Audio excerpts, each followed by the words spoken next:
Ayan mga kamusang, oh. Nag-iihaw ng dilis. Ang pinakamalaking isda. Sarap yan mga kamusang. Sinong relate dyan? Ayan mga kamusang. Nangunguha si Pangit ng talbos. Talbos ng kamuting bagin. Parang tuyot na yan, ano?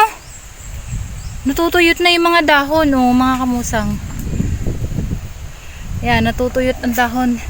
Yung dulo lang kunin mo. Kasi kami ay magpapagana sa bukid. Yan. Uy, uwak. Yung mga sariwa. Ito ba? Yan. Kami ay magluluto ng sinarubot. Sinarubot. Kuha pa. Okay na. Ang lakad. Tayo magluluto na, magpapagana. Inilagay na ni Pangit yung tungko. Kukuha lang yan ng kukuha ng panggatong. Ng ating kaldero. Are ating tungko. Tungko rin ba ang tawag sa inyo ng ganito? Yung lutuan. At may uyo, pampadikit. Uyo. Hanap ka ng uyo. Para mabilis dumikit.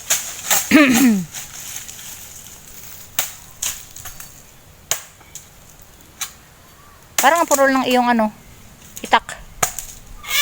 Parang sariwa pa yan, Pangit. Baka hindi dumikit. Tayo magpapagana dito mga kamusang. Yun mga kamusang, nagsalang na tayo ng sinaing. Sinaing. Si Pangit naman ay nakuha ng gabi at saka puso.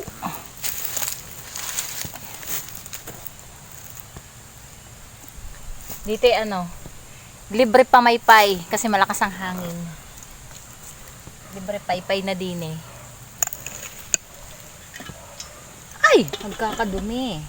Dapat pala siya hindi binubuksan. Kanina binuksan ko kasi bago ko ginatungan. Kasi yung alam niyo yung nung abo-abo pumapasok doon sa ating sinaing.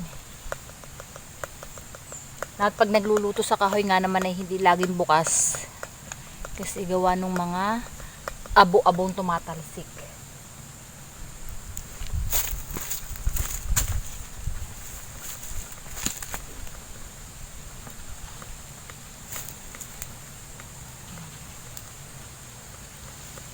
Ow.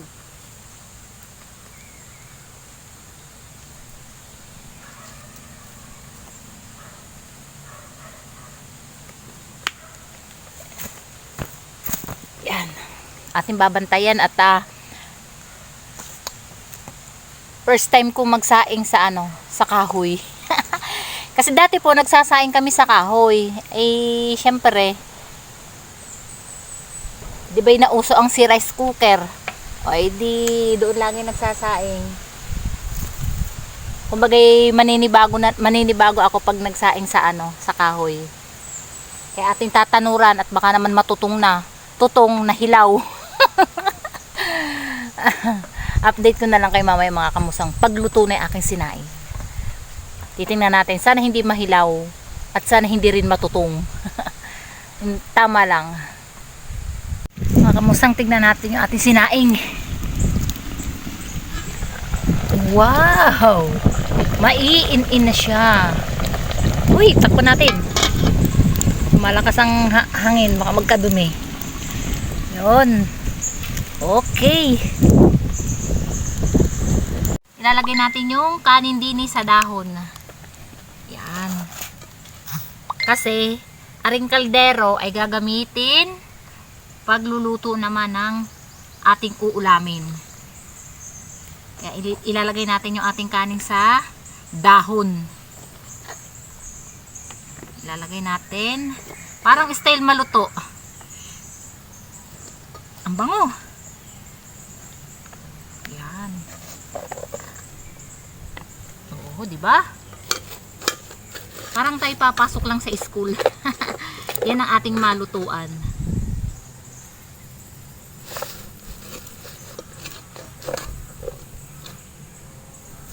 Cut mo muna. Ating tutupiin. Kasi mamaya pa natin to makakain at tayo magluluto pa ng ulam. Yan, ang bango mga kamusang. Dito lang natin ito ilalagay para mabubutas. Ayaw nga, ganito na lang. Dadaganan na lang muna natin. Ito munang puso ang ating idadagan. Yan. Yan mga kamusang, tayo maghihimay ng kamuting bagin.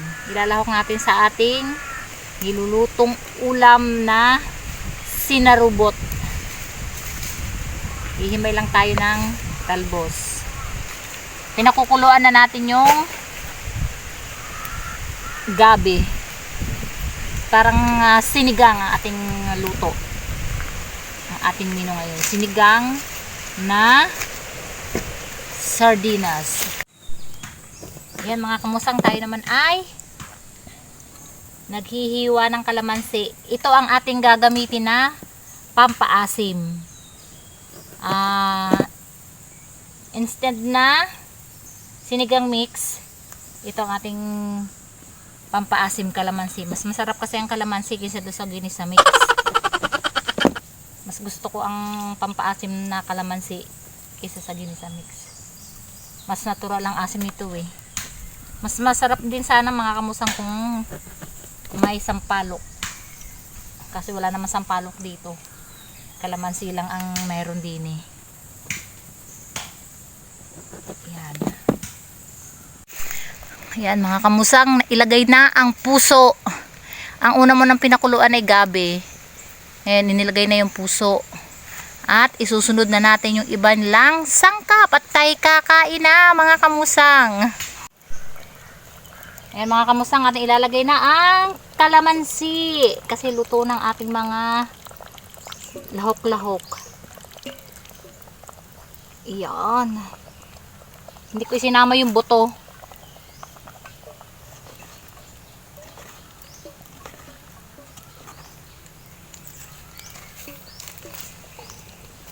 Sarap.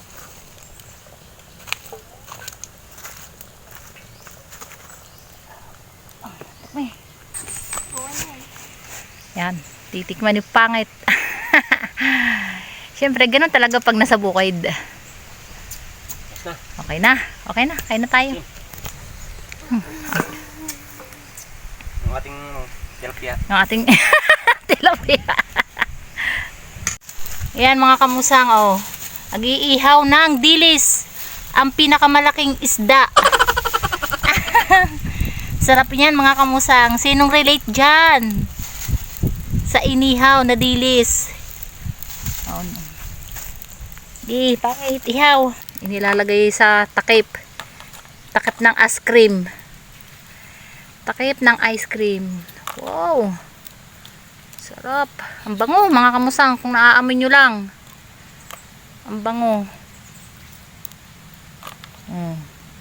Isa-isa ang pagkuha. Yun. Huwag na yan. Nasunog na. Ayun. Maliit kasi. Yan.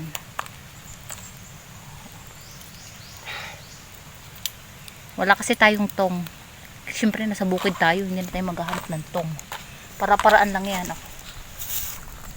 Ang bango. Ang bango ng inihaw na dilis.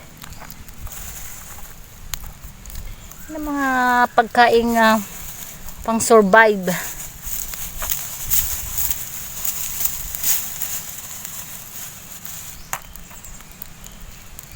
Diba?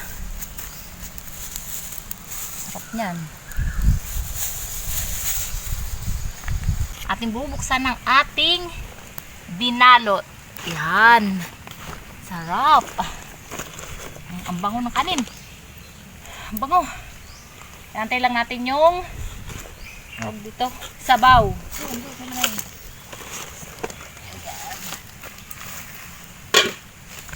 Tapos, ito yung ating inihaw. Inihaw na dilis. Okay mga kamusang, kain na. Tatanggal tayo ng saklob. Kakain.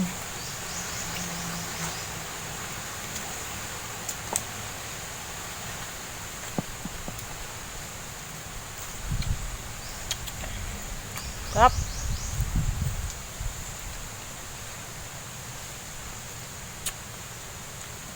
Ang asim.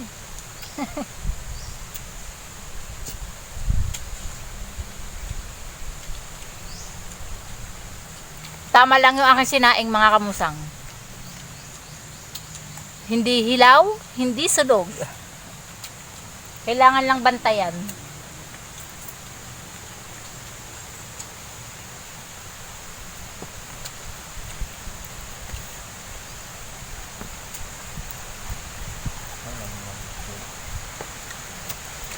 Tubig.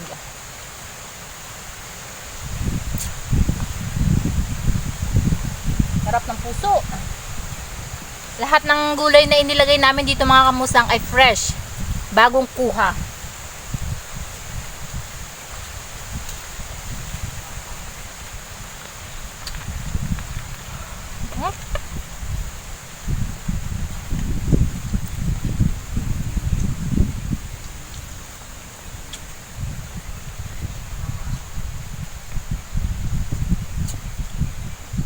Tapos ang aming kanin na ibinalot pa sa dahon. Kaya masarap. Mabango.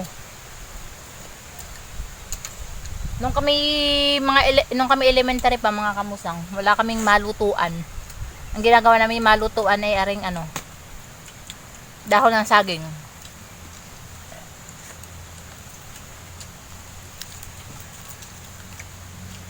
Kahit na hindi masarap ang ulam, mabango naman ang kanin.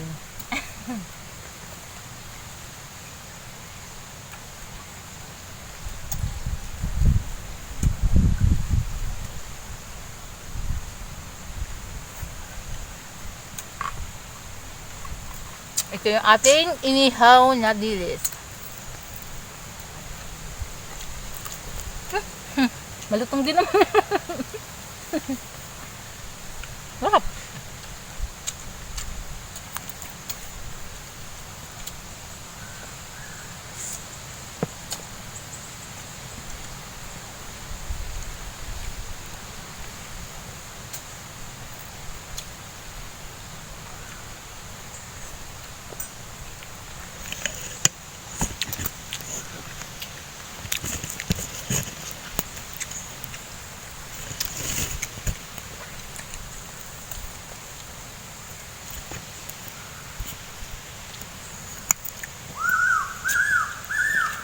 Ano yun? Ang laki naman ng ibon.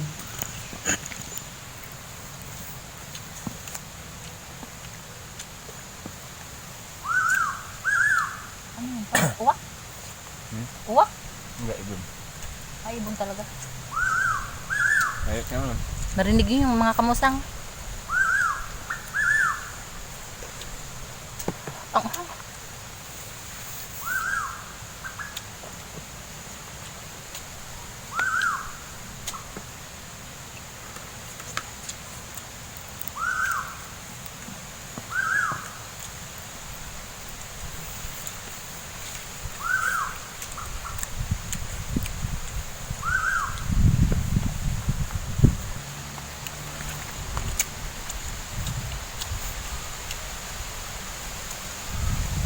Ang may nakita pa ako doon bagong nyog.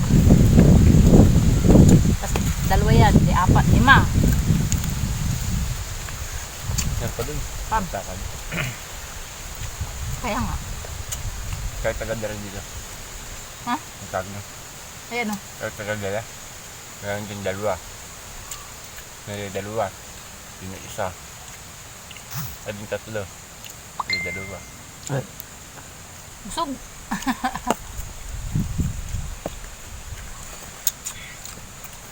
Nakakaan na buhay din. Pero sa namin. Sabi siyang pigay. Sarap.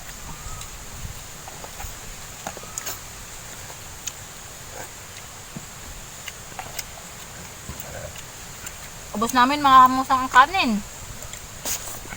4 na gatong yun.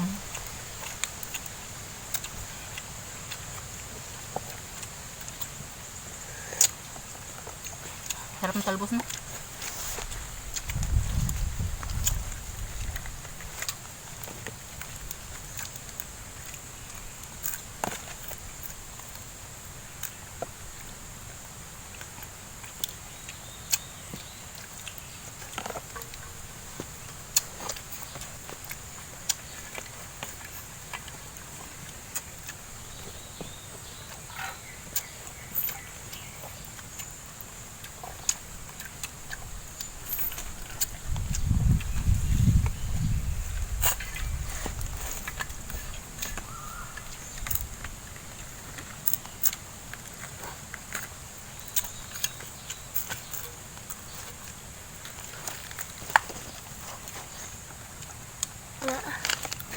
Ah. Huwag na.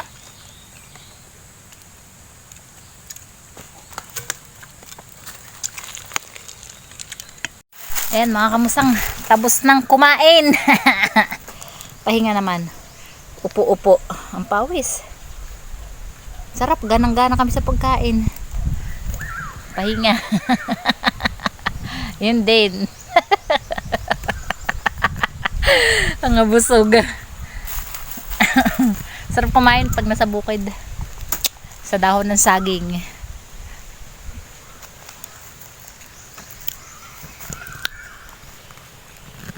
Sarap magpagana din sa bukid. Pag sa ilog naman mga kamusang, ang liit ng tubig kasi sobrang init. Ang mga lupa ngayon ay nagbabaak-baak. Buti nga dito at may hangin pa, may hangin-hangin. Kahit pa paano. Sarap. Naririnig ko yung ibon. Yun, mga kamusang, rinig nyo. Bukod sa uwak. Sarap din eh. Oh. Rinig yun. Maliit naman lang na ibon yun, mga kamusang. Pero, ang laki ng boses. Ang nakikita ko yung uwak. Diba? Ang ganda ng aking background music dito. Mga huni ng ibon. Ano yun? Ano yung pangit?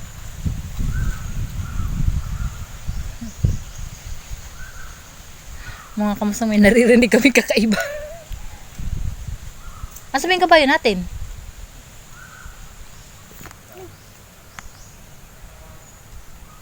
Ano yun? Hindi ah.